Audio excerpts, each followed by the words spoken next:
Good afternoon, and welcome to another episode of A Contagious Smile, where every smile tells a story. We have Laura with us today. She has some amazing views on things that I'm so excited to get into and talk about. She's also the founder of Public Love Enterprises, which we're going to find out more about that as well. Laura, thank you so much for finding the time to come on here. Thank you so much for your views on things. I'm so excited. Oh my gosh, I'm so excited to be here and to talk today. So thank you for having me. Of course, of course, of course. So before we go any further, tell me about your Public Love Enterprises. What exactly is that? Yeah, so it's an online school for change makers. And really, we focus on three things, which is one, getting free from internalized capitalism and patriarchy. Two, getting power, figuring out, getting comfortable with it, claiming it, wielding it, being able to make real change in the world. And particularly, as women and change makers, we're often uncomfortable with power. And then three, figuring out what is ours to do in this time. Because there's all the things that need to happen in the world. There's a lot of things that need fixing, but what is ours? So we're a liberatory space, an online school, really empowering change makers in these three areas. Thank God. God bless you. Oh, that's amazing. I'm so excited about this. I want to know, and I'm sure they do too. I'm sure our listeners do too. But what is your definition of cultural detoxing? Oh gosh, I love this question. So it's really about getting free from the ways that systems like capitalism, patriarchy, all the various forms of supremacy culture that exist, control and dominate our lives. The ways that we have internalized them into our psyches, into our relationships. And to give you a good example of kind of what I mean by this, the common example that I speak about is internalized capitalism, which is really the equation of our worth with our productivity or with what we produce. We have internalize the dominant aspects of capitalism that says that we always need to be growing, that there's never quite enough, that you're never enough, there's never enough time, you haven't done enough, and all of these aspects of it into our body, into our mind, and we play out their ideology, we play out their belief system. And what happens when we do that? Well, one, not only does the world not change because we keep upholding these toxic systems, which is a big thing, but two, also we end up burnt out, we end up stressed, we end up caught in perfectionism cycles, we end up exhausted, giving everything to everyone and then collapsing on the floor with nothing left. Because we're not doing anything for ourselves. Exactly, and really we're just kind of perpetuating and upholding the systems that we're ultimately looking to dismantle. So detoxing from culture is really about finding these toxic elements of culture. And it's not all culture, it's just, the toxic elements that we don't want, working out how they live in us, through us, as us, and then doing the work to unlearn that, to get free, as I call it. Yes. Give us an example of your culture detoxing. If you could get rid of one, how and what would it be? The biggest one, I think, for me at the moment, like the one that I'm still really unlearning, I think is this sense of time scarcity. And, I really link the sense of time scarcity back to capitalism because scarcity is inherent to capitalism, but it's that sense that there's just never enough time. And you hear it in our language, right? Thank God it's Friday, or how was your weekend? Oh, it's good, but it wasn't really long enough. I wish I had another day, or oh, we have so much to fit in today. We're just going to power through this meeting. We're going to take a really quick lunch break and we're going to try and hit all these agenda points and maybe we'll drop this off. So this sense that there is just never enough time. And this, for me personally, it leaves you in a sense of kind of feeling stressed and on edge and burnt out. And you're just never quite catching up, right? You're on that treadmill. Right. So Laura, what do you do to change that? Well, I think the first thing is recognizing it. Yes. If you cannot change something, if you can't see it. Yeah. And that means every time, I often say, I wish the work of getting free was like this big one moment of realization and then I never had to do anything again, but it's not. It's that really unsexy work of everyday decisions. So it's I noticed this morning, I was running through a workshop that I'm about to run in the next week. And I was hearing myself as I was prepping for it going, you know what? Okay, we're going to try and keep this short and sweet. We're going to try and hit this point. And I was like, what is this in my language again? And then I noticed, right, in my body, I was feeling some anxiety. I was feeling some pressure. And so what I did was really take a moment to step back, take a few deep breaths, look at where this was coming from, and just kind of recenter myself and recenter my body to act from the place that I want to be. Not just the place that I think I am, but where do I want to be? I want to be abundant in time. I want to be calm. I want to be present. How can I start to ground these experiences into my thoughts, my words, and my actions? And so it's a lot of that day to day coming back to decisions and how we want to be. So how does one start this process? Ooh. I think it depends really where we are and how Mhm. aware we are. As I mentioned, that first step really is that awareness. But I think once we've kind of got that awareness, it's about, I often refer to it as finding a new compass, Mhm. so we can notice, oh, I'm making it from this anxiety, I'm making it from scarcity, I'm making this decision from stress. But then it's like, well, where do I want to make these decisions from? And that's when I kind of bring things back to the body. I bring things back to pleasure, because this is like such an entry point, the body. And I spent most of my life, like right up until like my late 20s, very, very disconnected from my body. I lived very, very neck up. And, I remember being, in a therapy session at that time and really kind of learning to discover that we feel our emotions in our body. And it Yeah. was like revolutionary. It's like very, a little disconnected, just a little. Why But do you now, think that you were living neck up? well, one, I think as a culture, most of us do. Mhm. And two, I think I didn't grow up in an environment where I really learned the tools of feeling my emotions. So, we learn to rationalize things and we learn to disconnect, because especially when we're burnt out, when we're exhausted, when we're not feeling good, the body's not a comfortable place to be, No. right?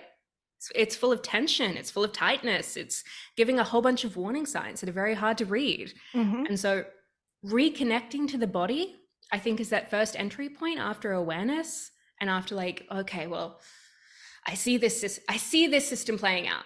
I see this pattern playing out. I can see that I'm feeling anxious or scarce. Well, okay, where do I want to act from? Let's return to the body first and let's see what the body is offering me. Does the body say I have capacity? Does it say I have energy? Does it say I even want to do this thing? Right. And I think that's a good entry point to start. It says I'm exhausted. I have to wear 20 hats as a mom, as a person in the corporate world or professional world or business world or whatever that might be, as a wife, as a partner, is everything. And at the end of the day, you have nothing left for yourself. Nothing left for yourself. I work 20 hours a day, and people say that all the time. Like, I'm envious of the fact that like my husband and daughter have every week they have a date night, and I love it. I love it. But it's they watch a movie together and I'm still working, and they do things together and I'm still working. And they, the common 5 days of work a week, I don't know. I'm 7 days a week, 20 hours a day. And everybody's like, you're going to burn out. You're going to burn out. But it's, if you don't get things done. And I'm this person that's really old school, Laura. I have my day planner. I write everything down. I have it in my phone, but I have both because, we all know that technology can cancel on you. What if your phone dies? What if you lose your phone? What if this? What if that? But I write it down and everybody makes fun of me. They're like, oh, grandma's in the old school day. And I'm like, okay, when you lose your phone and everything's in there, or you lose your purse and your phone is in there and your credit cards are missing and everything else, I have everything written down. I'm not going to be having a panic attack because I've got it, but it's methodical. And I know that there's probably a lot of steps that I can do to make things a little easier, but I have no idea where to begin. Yeah. I mean, first, I kind of want to ask, what stops you though? I know you mentioned that, well, nothing will get done if I don't work these 20 hours a day, but is that absolutely true? Yes. And why does it need to be done all in this 20 hours that we have? Can it not wait until tomorrow? I'm like you. I grew up in that home where I didn't get the tools that I needed and I was never good enough and nothing I ever did would amount to anything. Even though I was in corporate by the time I was like 20, it didn't matter. I still wasn't good enough. And so I've always been this person that strives. I don't believe in I don't think anything is perfection. Like perfection isn't really a word. It should be out there. Um, but I strive, like I try to help so many people. Like Laura, if God forbid something happened and you come to me at 10 o'clock at night, I'm having a situation, you're going to get me. You won't necessarily get any of the team. You'll get me and I will walk you through everything. I will listen to you. I'm not watching a clock. I'm not looking at, what's going on. I will help you get your home as safe as possible. I will help you design a strategic exit plan. I will help you redo your resume. I'll help you learn how to redo who you are and bring back that light. I am with you every single step of the way, and there's no clock. We also, Mm. my husband and I, literally just not that long ago started breeding golden retrievers for special needs, and we're funding it out of our own pocket. We have 25 puppies right now, plus the 11 big dogs, and they have to be taken care of. And I have a daughter with special needs that I medically homeschool. And then I have my company that I run, and I have 3 podcasts, and they're in the top 1% globally. And they get there because of people like you. It's not me. I'm just hosting it. It's people like you who come on and give amazing resources and amazing stories of inspiration and light. And then we talk about other things that most people don't want to talk about on one of the other platforms. And the third platform is for teens, where they have that acceptable place to talk, where they are heard, and we try to make change because teens today don't have a place to talk. So, Laura, I'm being pulled in like 100 different directions. And I don't know how much you know about me. I had over 100 surgeries to correct what my ex did to me and during my abusive marriage. And after lots of surgeries and lots of fighting, I lost my arm. And so I'm a recent amputee that I took 17 years of surgeries and trials before I just said, okay, it's not going to work. Let's just get rid of it. So now I'm learning how to do everything one arm, and it takes a lot more time. And I'm very stubborn. Like my prosthetic team was like, how are you doing with your prosthetic arm? I'm like, it's wonderful. It looks beautiful on my dresser. It's a dresser piece because A, it's heavy. B, it slows me down. C, I hate it. Did I mention I hate it? It might work for some people. It doesn't work for me because I have enough artificial, like this is all metal, not by choice. I'm deaf, so I have hearing aids. I don't want anything else on me that's not me. And it takes a lot to make that move, and it slows me down a lot. And I know that they say normally it takes about 2 years to acclimate to a prosthetic device. And I get that, but it hurts. It's painful. And I'm sure maybe in time it'll go away, but you can't drive with it. You can't type with it. I mean, you can, but it slows you down immensely. So I work other ways around it. So I literally have my hat in like so many arenas that I don't know how to Yeah. do that. And this is the case for, a lot of us as anybody who's trying to help the world, right? Anybody who works in like the nonprofit sphere or, in some sort of volunteer role or change making or activism, there are so many people and so many things that we want to help that we end up giving absolutely everything of ourselves, right? And like, you're right, you only need to look around the world today to see the number of increasing crises. But So yeah, but there's a couple of different points here. There's one, I think we need to include ourselves in our circle of care. Like we really don't. A lot of the time, we kind of put everyone else ahead of ourselves. And I'm sure, like, where this comes from, the idea that somehow we are not worthy of our own pleasure, we are not worthy of our own fulfillment. And I'm a big believer that whatever experience we're looking to create in the world, if we're trying to create more justice, we're trying to create more love, we're trying to create more connection, that is very difficult to create those experiences unless we're also able to ground them into our own body, unless we're also able to experience them ourselves, because it's the actual living out of what it is that we want to see. And so that's why I totally believed you would be so absolutely amazing. I get to deal with these beautiful people. I hate how we meet because of the fact that they've been abused or they're going through special needs and things like that. But we build like a bond that people that have never experienced it don't get it. And you build this bond that lasts forever. And I'm still friends with people I helped 17 years ago. And it's more than that, it's a real good understanding. And then when I was learning about you, I was like, oh my God, when you're going through this and you feel so alone, Laura would be such a great resource to go to because they've had everything torn down from them. They feel like they're nothing because you hear it every day. You begin to believe it. It's your normal, that you're never going to deserve any better. You are unattractive. You're this, you're that. There's a million things that you're told and you feel like you're not worth anything. And then that's when I'll take it a step further and say, do you have kids? Are they worth anything?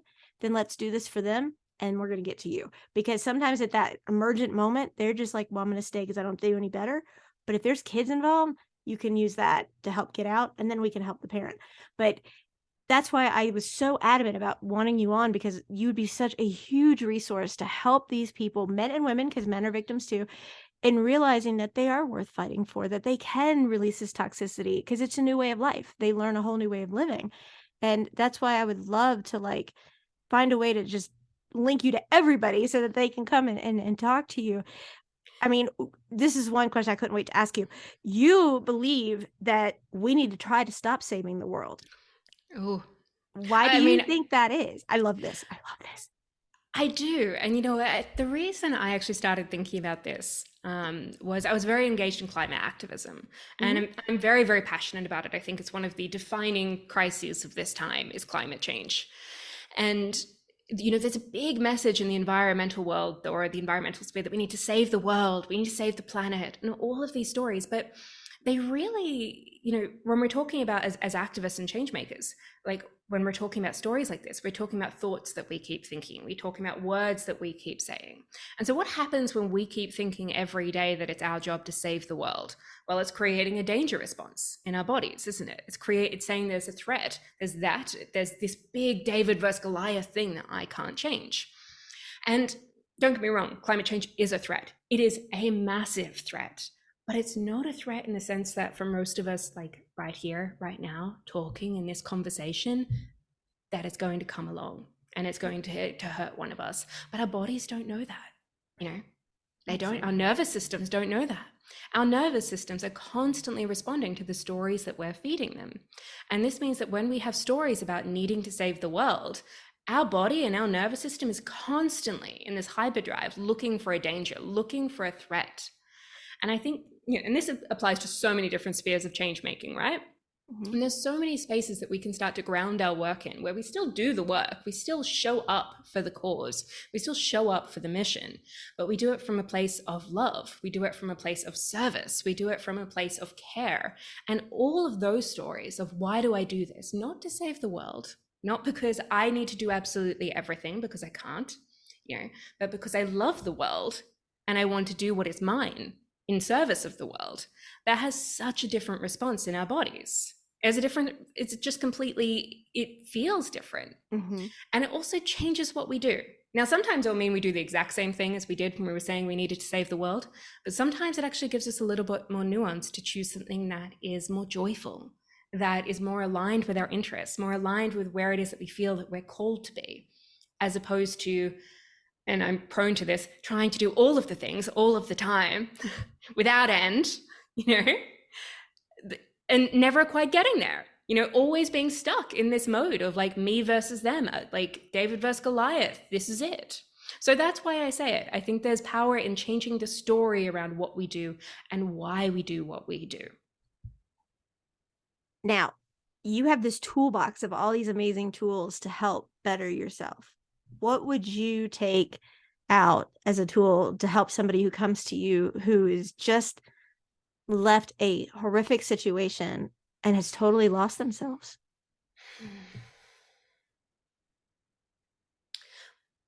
I think I mean, first I want to, you know, obviously the disclaimer, if somebody has just come out of a horrific situation, I think working with somebody like a therapist is incredibly powerful and necessary. Mhm. But two, beyond that, I think it's really about what we were talking about before, reconnecting to our bodies. You know, when we've been through trauma, when we have been emotionally or physically or sexually or whatever, in whatever sense abused, when we have been living in burnout mode and this hyperdrive Mhm.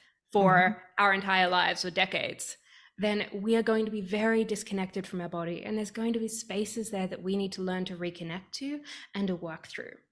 You know, when we talk about the body, we have so many expressions in our language, right? Like follow your gut, or, sorry, trust your gut, or follow your heart, or, oh God, it's like the weight of the world is on his On your shoulder. shoulders, or, yeah, they're a pain in the neck.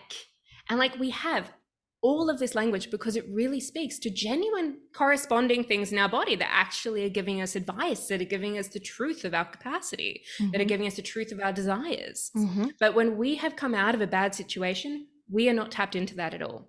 And so what we need to learn to do is to create a sense of safety in the body, to learn to reconnect to it, to trust it, to make a relationship with it again, so that we can start to use it as a compass going forward. Because that is such a guiding principle. And if we can't do that, then I think we're still trying to work from very much up here in all of our thoughts and what we should do and what is the best, and, you know, making these decisions from a place that really doesn't serve us a lot of the time. Right. I absolutely agree that everybody needs to go into talk to a therapist. Absolutely. But that's a lot of times, Laura, that's like once a week. And, you know, sometimes in the beginning they can't afford it because they are literally jumping out with this clothes they have on their back and nothing else. So in that process of trying to get in, and sometimes there's people that have to wait months and months to get therapy too, which I totally do not agree with because the system makes it that way. I don't agree with that at all. What are some things that they could be doing to try to get reconnected within themselves in the interim? I mean, look, meditation is one great tool. It's not for everyone, but it is a tool that I use, and it's one that, for me has been life-changing. Learning to be able to sit with my experiences has changed my life. That's not something that I could do. And two, beyond that, I think it's about just noticing sensations, like noticing, where is it tight? Where does it feel heavy? Where does it feel closed? What happens when I think about different scenarios and then I notice what happens in my body? Because, our body is not just reacting to, like, when we talked about climate change before, it's the big thing, right? It's easy to think with our fight or flight response that it's just responding to, the dark alley or the actual danger situations, but it's not. It's responding to everything that comes into our environment. So it's responding to what we're listening to in the news. It's responding to what we're talking about. It's responding to, our thoughts about what's going to happen later in the day. It's why we start thinking about giving a speech or something and we start feeling all that anxiety or those butterflies just from thinking about something, because our mind is powerful. Right. So I would be like starting with even just noticing, okay, when I think about this scenario and whether I want to do this, what do I notice in my body? Do my shoulders feel heavy? If I think about, do I want to say yes to this thing? Do I feel a lightness? Do I feel like a yes? Does it feel subtle? Do I feel an anxiety? What's underneath that? And just starting to notice what is there. And that's work we can do day to day, minute by minute, just checking in. What do I feel? Why? And I can tell you what, it took me years to do that. I did not feel anything for a long time. I could not understand when they were like, well, what does the anger feel like in your body? And I was like, it doesn't really feel anything. I just want to swear and shout and yell. But the more I could tune in, the more I could start to notice my body, the more I could see that it was there. And then that connection just develops naturally. So for me, and I'm hoping that, this resonates, is I hear it all the time, and I went through it myself, where you have triggers and you can learn to go from a very anxious state to an understanding state where that you're not going to get to close that book and put it away and it's never going to be touched again. It's there, but you can manage it. You can learn how to cope with it. You can learn how to live with it. You're not just you're not a victim. You will be a thriver. You will learn to live with it. In the beginning, yes, any sound at night, I was up, ready to go. Like, okay, because was a trigger at night. And I tell people, you can get over that scared, horrific, look over your shoulder everywhere you go. You can get past that. I mean, do you agree with that? Absolutely. I think you can. And this is like one of the things that really changed my life when I was a lot younger. So, I suffered with terrible mental health issues throughout my adolescence. And part of my coming out of that was really realizing that there was an element of choice that I had, not over what I was experiencing, but over what I chose to do next, over the belief that I could hold that things could be better, that I could choose to believe that there was a way out, even if I didn't know what that was, even if I had no idea what that looked like, that I had to believe that it was there. And I think that's something that, as a cultural story, we often consider ourselves to be quite powerless, as a culture. That's just the way the world is. That's just the way life works. You can't change anything. Don't bother trying. All of these kind of apathetic stories that apply to so many areas of our lives. Right. But if we can start to believe a little bit, just that things have the potential to change, that things have the possibility of changing, we don't have to know the how, but that they do, then that opens us up a little bit. It definitely gives us room to work from. Yes. Talk to me about your concept and theories about mindfulness. I think mindfulness and meditation, they're wonderful tools. I mean, Absolutely. I use them myself. I teach them, I live them, they're life-changing practices. But I also think sometimes in our culture, we use them as a little bit of a band-aid. Mm-hmm. So we use them as a sense of especially oh my gosh, anybody here who's worked in corporate, you've probably seen this with the resilience workshops and things of hey, if you just meditate 5 minutes a day, you can be so much more productive. You can get even more done. And, if you just write this gratitude list or you start practicing mindfulness, you won't be multitasking. And then again, you can get more done.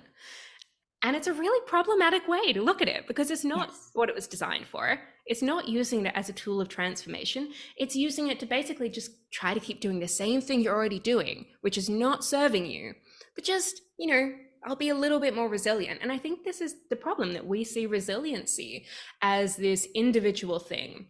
We see it, as a personal character flaw as well, that if I wasn't strong enough or I'm burnt out, that there's something wrong with me.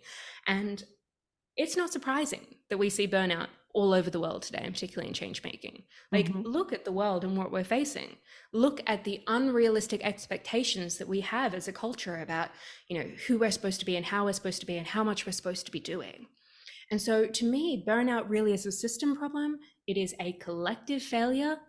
And then we're framing, the idea and the answer to resilience all in mindfulness and meditation, which are great, but not the answer. So tell me what happens if somebody reaches out to you. What happens then? They reach out and say they want to work with you. So I work with people one-on-one through coaching, and that really depends on what you're looking for. So I have a Find What's Yours coaching package, which really focuses on, trying to stop doing all of the things and work out what is yours to do in this time, so that we can set some boundaries, let go of the perfectionism trap, and really kind of step forward in power. There's also a regenerative leadership coaching program for anybody who's in leadership in nonprofits or social enterprises in the change space, to kind of deepen their power skills. And lastly, there are online courses that I'm running on a regular basis. So some of them are free workshops, come along. Other ones are paid long-term courses where we start to do all of this work together of unlearning, getting power, and finding what's ours. Laura, tell me where we can find all of this amazing stuff so we can find you. My website is laurahartley.com, and my Instagram is at laura.h.hartley. I'm also on LinkedIn if that's your kind of space. And your website for your school is under your name? It is, yes. You can find it at laurahartley.com. Gotcha. We ask everybody before we leave if they have a favorite quote. Do you have one for us? I mean, I have so many, but like the one that's coming to mind is by Bayo Komalafe, and I think ties in a little bit to what we've been talking about. And, he says that these times are urgent, we must slow down. And I think this really speaks to the idea that urgency doesn't mean working faster. It doesn't mean doing more. It can mean being slower and more intentional. And that's an ongoing practice, I think, that we can all learn from. I like it. Will you come back on again? Absolutely, anytime. Thank you so much for being with us today. And I'm going to make sure everything is in the link so everybody can get to you. And we're going to have you back. Amazing. Thank you so much for having me on. Thank you. I truly appreciate it.